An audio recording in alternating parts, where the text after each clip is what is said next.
Revue des troupes. Garde à vous. Bon alors, vous êtes prêts à servir votre pays? Moi je peux pas, hein. J'ai les pieds plats. Ok. Moi je supporte pas la vue du sang. Ouais, je crois que c'est pas facile. Ah ouais.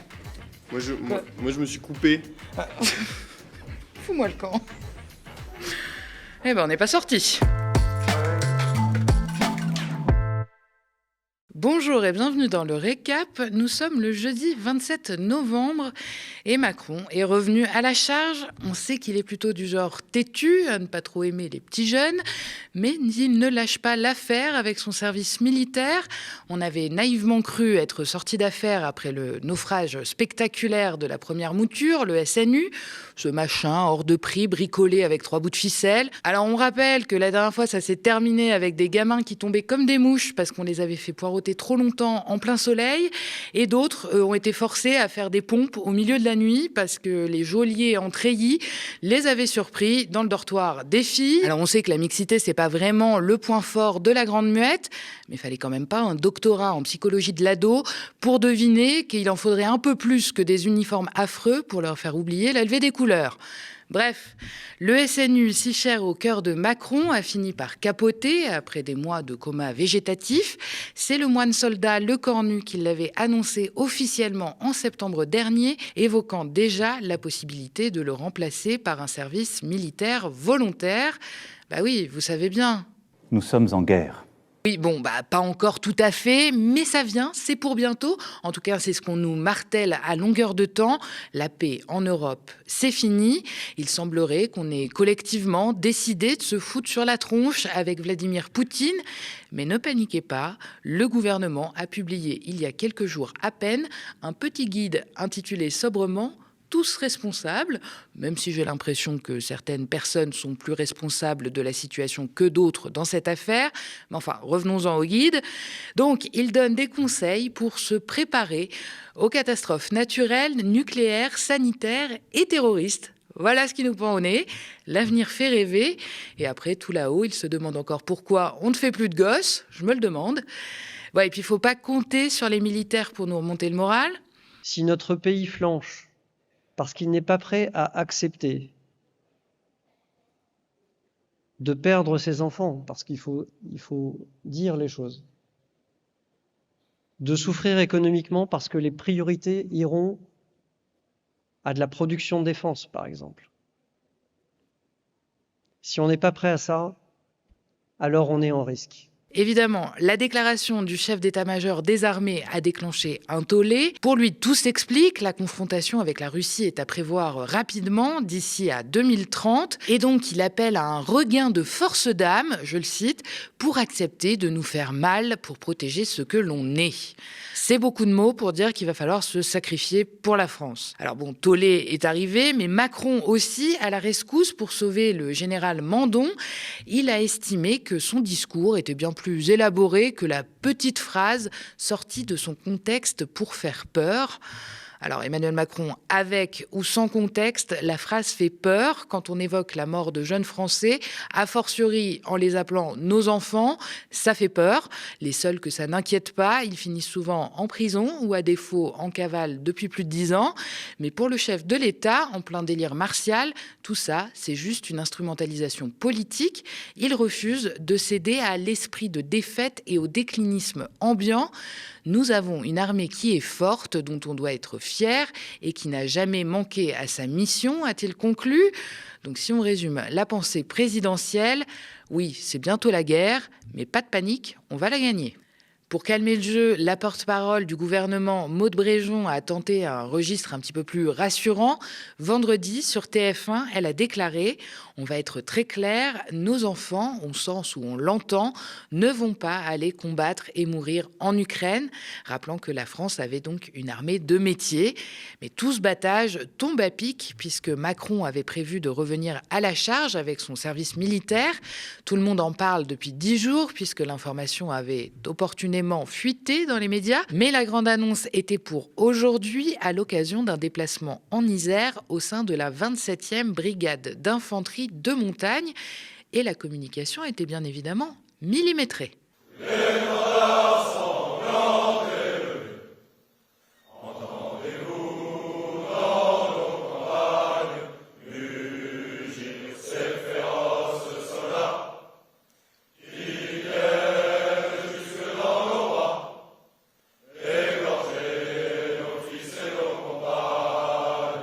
Bon, venons-en aux faits. Le service national volontaire proposé par Macron, purement militaire, insiste-t-il, démarrera en janvier prochain avec 3000 jeunes de 18 à 19 ans. L'objectif est de monter à 10 000 participants par an d'ici 2030, puis 50 000 en 2035. 10 mois d'engagement payés au minimum 800 € par mois, avec logement, nourriture et équipements fournis. C'est pour le moins pas grand-chose, mais en France, la jeunesse est habituée à la précarité, alors ça va. Volontaire, certes, mais en cas de crise majeure, le service pourra devenir obligatoire sur simple feu vert du Parlement. Et tout ça pour la modique somme de 2 milliards d'euros de coûts à l'État. Alors, il n'y a pas d'argent magique pour l'hôpital ou les écoles. En revanche, pour l'armée et la répression, les cordons de la bourse sont tout de suite beaucoup moins serrés. Mon collègue Niels Wilke soulevait ce point dans sa dernière chronique « Les indiscrets, on l'écoute ». L'intervention du général Mandon est dans la continuité d'une nouvelle annonce, puisque Emmanuel Macron compte réinstaurer une mobilisation sous les drapeaux, une sorte de service militaire, mais sur une base volontaire. C'est ce qu'a annoncé justement l'opinion le 18 novembre, donc juste avant effectivement le discours catastrophique de Mandon. Et la demande a été exprimée par Emmanuel Macron à son chef d'état-major, d'ailleurs, voilà, qui était son chef d'état-major particulier jusqu'à juillet dernier, donc jusqu'à devenir celui des armées. Et donc, effectivement, on peut penser qu'à 1 an et demi de la fin de son mandat, le président de la République souhaite en faire un héritage fort de son passage à l'Élysée et devrait prochainement faire des annonces. En tout cas, c'est ce qu'expliquait l'opinion cette semaine. Paradoxalement, vu les réactions aux propos du général Mandon, le projet de service militaire de Macron fait plutôt consensus, que ce soit dans l'opinion publique ou dans la classe politique. Un récent sondage estimait à 80% d'opinion favorable pour un service sur base de volontariat et même 60% pour un service obligatoire. Côté politique, aussitôt après la grande annonce, les réactions sont tombées, notamment du côté de la France insoumise. L'eurodéputé Manon Aubry tacle un peu. Le président n'a rien de mieux à offrir à la jeunesse que de se préparer à mourir pour ces guerres. Quel gâchis! Mais pour autant, la position du groupe parlementaire LFI n'est pas complètement réfractaire à l'idée du service. Elle plaide pour une version cependant moins militariste. Une conscription citoyenne mixte avec une formation militaire de type suisse avait évoqué le député Éric Coquerel. Plus tôt dans la semaine, le PS s'est lui félicité de la perspective d'une nation entière qui se met au service de sa défense. Des positions qui font enrager, plus à gauche de l'échiquier, notamment chez Révolution Permanente, qui appelle au contraire la jeunesse à s'organiser face à cette offensive militariste et à dire clairement que nous n'irons pas au front et que nous refusons de donner 1 euro ou une vie pour leur plan de guerre. L'organisation rappelle qu'à chaque fois que les puissances européennes se sont lancées dans une course à la militarisation, celle-ci s'est conclue par une catastrophe dont les travailleurs et la jeunesse ont été en première ligne. Même topo du côté de chez Nathalie Arthaud, à Lutte ouvrière. Pour elle, c'est une nouvelle étape dans la marche à la guerre que l'on doit rejeter, peut-on lire sur X. Mais il y en a d'autres à qui le volontariat ne suffit pas. C'est le cas de Raphaël Glucksmann ou du RN, par exemple. Eux veulent un service militaire obligatoire pour les jeunes. Et tant pis si eux-mêmes ne s'y sont pas pliés. On écoute Sébastien Chenu, vice-président du RN, sur France Inter. Commençons par un service militaire obligatoire de 3 mois, garçons et filles, et puis allons peut-être plus loin dans le temps. Vous l'avez fait, vous, votre service militaire ? Non. Pourquoi ? Non, moi j'avais été exempté à l'époque. Ah. Ouais, j'étais dans la dernière classe d'âge. 73, Mais je regrette, 73. je regrette. Exempté quoi pour des raisons Pour des raisons, je ne vais pas vous donner ma vie personnelle, mais je le regrette. Oh bah tiens, ça me rappelle quelqu'un, ça. Votre service militaire ? C'est ma grande déception parce que j'ai fait mes 3 jours et tout, j'étais parti pour. Et comme j'avais des problèmes de genoux catastrophiques, oui, Ça va mieux. Ah oui, ça va mieux. Mais je me protège. Les amoureux du service militaire et de la guerre l'adorent, surtout quand ce sont les autres qui se tapent le sale boulot. D'ailleurs, si l'on regarde de près les sondages, ce sont surtout les plus âgés qui rêvent d'envoyer la jeunesse au front. Pour eux, la guerre reste un spectacle. Pour la jeunesse, c'est en revanche une réalité. En attendant, Macron, lui, a réussi son coup. Il s'est offert une conquête en mettant les cendres du SNU sous le tapis.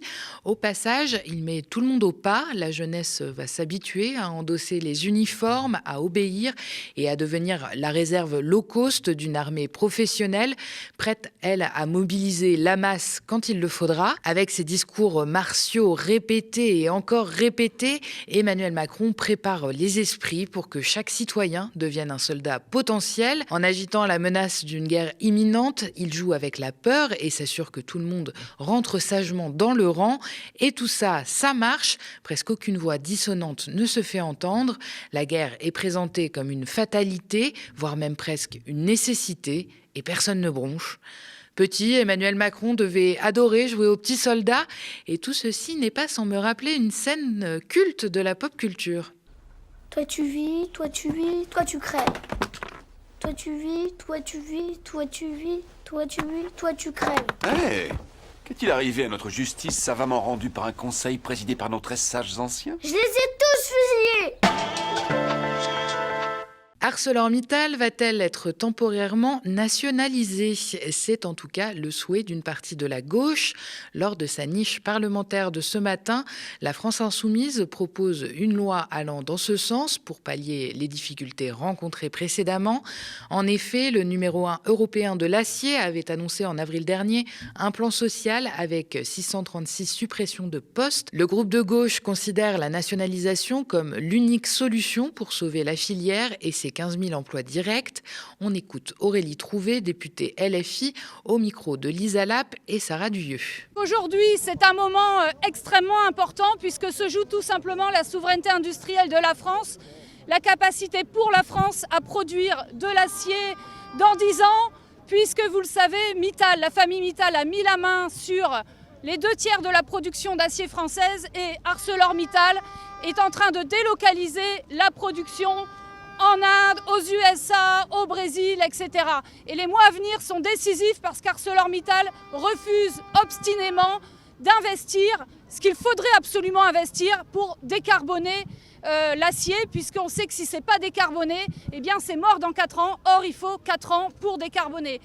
Donc aujourd'hui se joue un vote extrêmement important dans la niche qu'on appelle la niche parlementaire de la France Insoumise. C'est notre jour réservé pour proposer des lois. Et je veux dire, avant de passer la parole à Sophie Binet, qu'évidemment, il s'agit aussi de faire rentrer les luttes des travailleuses et des travailleurs dans l'hémicycle, que rien de tout ça ne serait possible sans le combat, depuis maintenant près de 2 ans, des travailleurs d'ArcelorMittal pour nationaliser cette entreprise. Il n'y a pas d'autre solution aujourd'hui pour sauver l'acier français que de nationaliser ArcelorMittal. C'est 3 milliards d'euros. 3 milliards d'euros, qu'est-ce que c'est à côté de l'indépendance, de la sécurité du pays et de la souveraineté industrielle, sans compter 15 000 emplois directs, 80 000 emplois au total qui sont menacés. Pour soutenir ce texte proposé par la FI, des salariés d'Arcelor, mais aussi la CGT, ont appelé à se rassembler ce matin sur l'esplanade des Invalides à Paris. Environ 200 personnes étaient présentes et mes collègues Lisa Lappe et Sarah Duyeux leur ont tendu le micro. On écoute. On s'est toujours battu pour chercher des solutions et cette nationalisation, c'est pour nous une solution. Parce que ni l'entreprise n'a amené ni la décarbonation, elle n'apporte rien d'autre qu'un PSE à ces problèmes, en fait, qui sont peut-être que des problèmes structurels. Mais en fait, elle veut briser le personnel, briser les salariés, briser des familles, absolument, alors que la solution, elle n'est peut-être pas là. La nationalisation, c'est une des solutions, mais en tout cas, ça en est une. Qu'est-ce que vous répondez aux arguments qui disent oui, mais on n'a pas d'argent, il y a trop de concurrence, etc. De toute manière, l'argent, on le met d'un côté ou d'un autre, il y en a quand même. Faut arrêter. Parce que certains, ça leur fait mal au cœur d'aider peut-être l'industrie ou quoi, et de pas aider leur société. Ou quoi qu'il en soit, cette industrie, elle est porteuse. Le pays a besoin de l'industrie métallurgique. On ne va pas se répéter tout ce qu'on s'est déjà dit. C'est une industrie prioritaire.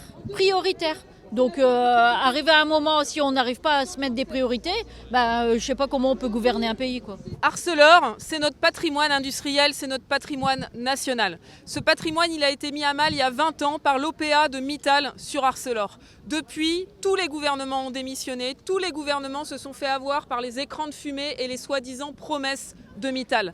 Jamais Mittal n'a tenu aucune de ces promesses. Aujourd'hui, c'est 636 emplois qui sont en train d'être supprimés par Mittal. Demain, d'ici 2030, c'est les 15 000 autres qui peuvent l'être si les députés laissent faire. Et donc, le vote d'aujourd'hui, il est très important parce que la question, c'est est-ce que les députés vont changer le cours de l'histoire? Est-ce qu'ils vont montrer qu'ils sont prêts à affronter les forces de l'argent, à affronter les multinationales et à nous permettre enfin de reprendre la main sur l'industrie française? Ou est-ce que, encore une fois, c'est les multinationales qui vont donner le ton? Du côté des députés du RN, l'avis évidemment sur cette nationalisation est plus que nuancé. La nationalisation, c'est la dernière cartouche de la stratégie industrielle d'un État. On estime qu'on n'en est pas là. Pour le moment, une action préférentielle pour avoir son mot à dire sur les investissements et la stratégie du groupe nous paraît plus opportune parce qu'aujourd'hui, le gouvernement Macron, il n'a aucune envie de nationaliser Arcelor. Donc, même si Vous pouvez le forcer? Non. Vous êtes parlementaire? Mais s'il vous force à faire quelque chose que vous ne voulez pas, il y a peu de chances que vous le fassiez bien. Et donc, si on dit au gouvernement Macron de nationaliser Arcelor, il ne le fera pas, il le fera mal. Donc, c'est là l'incohérence des Insoumis. Donc, qu'est-ce qui se passe pour Arcelor? Parce que là, mardi, il y a quand même une annonce de plan de licenciement. C'est 600 emplois dans le nord de la France. Oui, non, mais c'est dramatique. C'est pour ça qu'il faut une action préférentielle pour bloquer, parce qu'en fait, le seul moyen de pouvoir bloquer le plus rapidement possible un licenciement, c'est de siéger au conseil d'administration. Parce que là, même si on vote la nationalisation, ça va partir au Sénat. C'est pas demain la veille que le Sénat va le mettre à l'ordre du jour. Le Sénat votera contre, ça reviendra. Ça repartira encore au Sénat en deuxième lecture, qui revotera contre. L'Assemblée sera en troisième lecture. Donc c'est pas la nationalisation qui malheureusement empêchera le licenciement de 600 personnes. Écoutez, que l'État soit présent dans le capital d'ArcelorMittal, oui.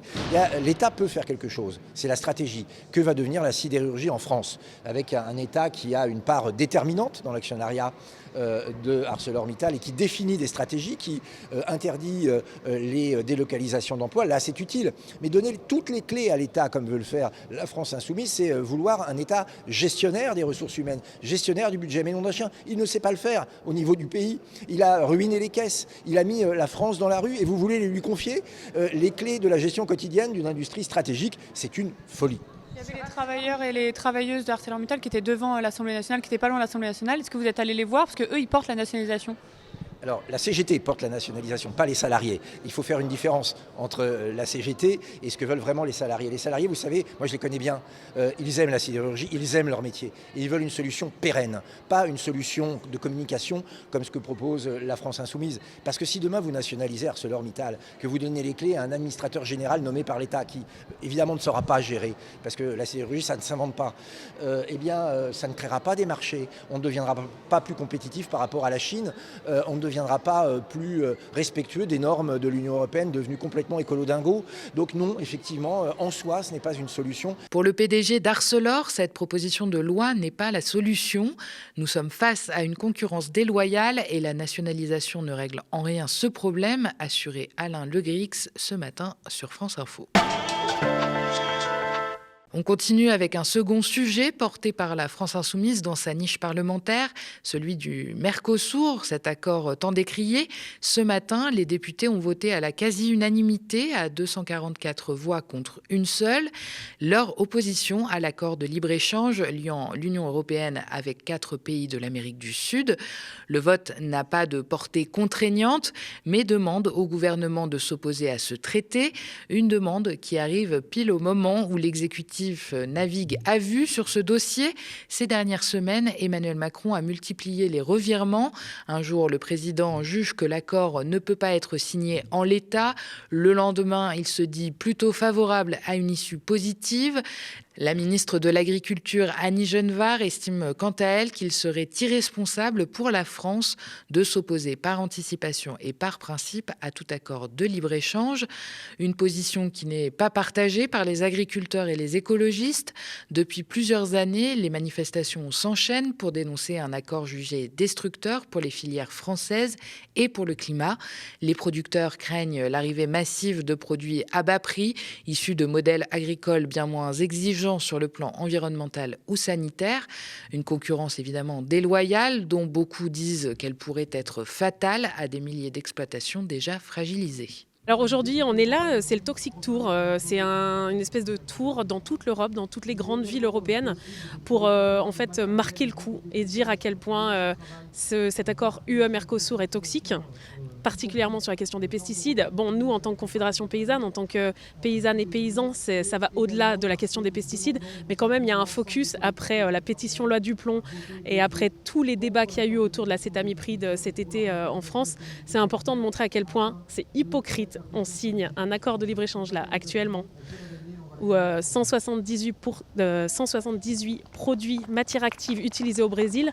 Dans les 178 matières actives, 138 sont interdites en France. Du coup, on interdit des pesticides, on continue à les produire, on les exporte au Brésil par exemple, et après on importe la nourriture qui est bourrée de pesticides ici en France. Du coup, il y a quand même une hérésie de dire, c'est comme l'accord du climat, hein. Dans l'accord UE-Mercosur, l'accord de climat de Paris qui a fait tant de bruit à l'époque, n'est pas respecté dans l'accord UE-Mercosur. Et en fait, tout ce pourquoi on s'est battu ces dernières années va être détricoté avec cet accord. Et clairement, l'agriculture française et européenne, c'est la monnaie d'échange. On va exporter des voitures pour détruire l'agriculture française. Et ça, c'est très clair, hein. Plein de filières, c'est pas que la viande bovine, mais aussi le miel, le sucre. Il y a plein de filières qui vont être mises à mal.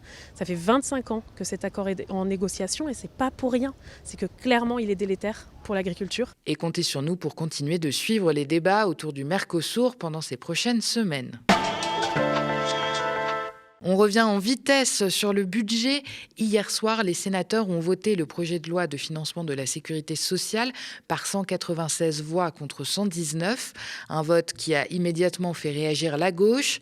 Je suis évidemment reconnaissant aux sénateurs et sénatrices. Je ne pensais pas qu'on pouvait faire pire que le texte du gouvernement, ironise le député insoumis Adrien Clouet, avant de qualifier la ligne du Sénat de très réactionnaire. Les députés et sénateurs français se sont réunis dans la foulée en commission mixte paritaire pour tenter d'élaborer une version commune du budget de la Sécu pour 2026. Sans surprise, la réunion s'est soldée par un échec. Le désaccord était évidemment prévisible, étant donné les divergences sur les sujets abordés entre les deux chambres. Les sénateurs avaient notamment approuvé le gel des prestations sociales et écarté la possibilité de suspendre la réforme des retraites, ce qui était pourtant une promesse du Premier ministre aux socialistes pour éviter une censure gouvernementale. C'est désormais au tour du budget de l'État d'arriver au Sénat ce jeudi 27 novembre. Dès cet après-midi et jusqu'au 15 décembre, la Chambre haute va examiner ce deuxième volet. Les élus de droite majoritaires au sein du Sénat vont tenter, durant cette période, de limiter les taxes proposées par l'Assemblée. Et on termine ce récap par un peu d'actualité internationale. Hier, à Moscou, le vice-ministre russe des Affaires étrangères a fermé la porte à toute possibilité de concession concernant un éventuel plan de paix en Ukraine. Pour autant, le Kremlin fait état de certains points positifs, je cite, dans le plan de paix américain de Donald Trump. L'ancien ministre des Armées et des Affaires étrangères français, Jean-Yves Le Drian, dénonce quant à lui un texte trumpo-poutinien, suggérant qu'il s'agit moins d'un plan de paix que d'un document façonné selon les intérêts convergents de Trump et de Moscou. Pour le ministre des Affaires étrangères actuel, Jean-Noël Barrot, je le cite, « Le seul obstacle à la paix aujourd'hui, c'est Vladimir Poutine ». Nous voulons la paix. Le président Trump veut la paix. Les Ukrainiens veulent la paix. Le seul obstacle à la paix aujourd'hui, c'est Vladimir Poutine.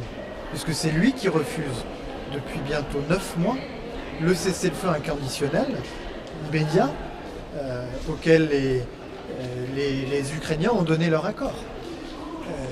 Mais il va falloir qu'ils puissent s'y résoudre, parce que la pression va continuer à s'accentuer, avec les sanctions américaines, avec les sanctions européennes, et le soutien à l'Ukraine va lui aussi s'amplifier avec la sécurisation des actifs, des avoirs russes qui sont immobilisés en Europe, et la poursuite du soutien militaire et financier à l'Ukraine qui résiste contre l'armée russe, qui elle a bien du mal à progresser sur le front, même si elle grignote une partie du territoire ukrainien, le fait au prix de pertes humaines absolument considérables. Donc la vérité, c'est que la Russie est en échec militairement, politiquement et économiquement, et que la Russie de Vladimir Poutine est aujourd'hui le seul obstacle à la paix. Pendant que les discussions diplomatiques se poursuivent, le Fonds monétaire international a annoncé de son côté s'être accordé avec le gouvernement ukrainien sur un nouveau programme d'aide de 8,2 milliards de dollars sur 4 ans. Cet apport vise à soutenir une série de réformes macroéconomiques et structurelles. Merci d'avoir regardé cette nouvelle édition du Récap. N'hésitez pas à nous laisser vos impressions en commentaire si vous nous regardez sur YouTube ou via email si vous nous regardez à la télé. Et souvenez-vous, il y a un peu plus d'1 an, le média a été auditionné par l'Arcom pour investir la TNT. Mais plutôt qu'une chaîne libre et indépendante comme la nôtre, l'Arcom a préféré le projet du milliardaire Daniel Kretinsky. Aujourd'hui, de nouveaux canaux se libèrent sur la TNT nationale et la TNT francilienne. Alors le média compte bien y candidater si l'Arcom en décide ainsi. Et comme toujours, nous porterons un projet commun avec nos camarades médias indépendants qui le désirent. Et si ce projet vous intéresse et que vous voulez nous soutenir, signez et faites signer notre pétition sur tntdesindés.fr. Et n'oubliez pas que l'indépendance a un coût, alors si vous avez envie de nous donner un précieux coup de pouce en cette fin d'année, n'hésitez pas à vous abonner aux médias ou à faire un don sur notre site internet. Vous pouvez aussi parler de nous autour de vous et nous suivre sur les réseaux sociaux. D'ailleurs, en attendant la TNT, retrouvez-nous sur nos 2 chaînes YouTube, Le Média et Le Média 24/7 pour ne rien rater de nos programmes. Très bonne soirée sur Le Média.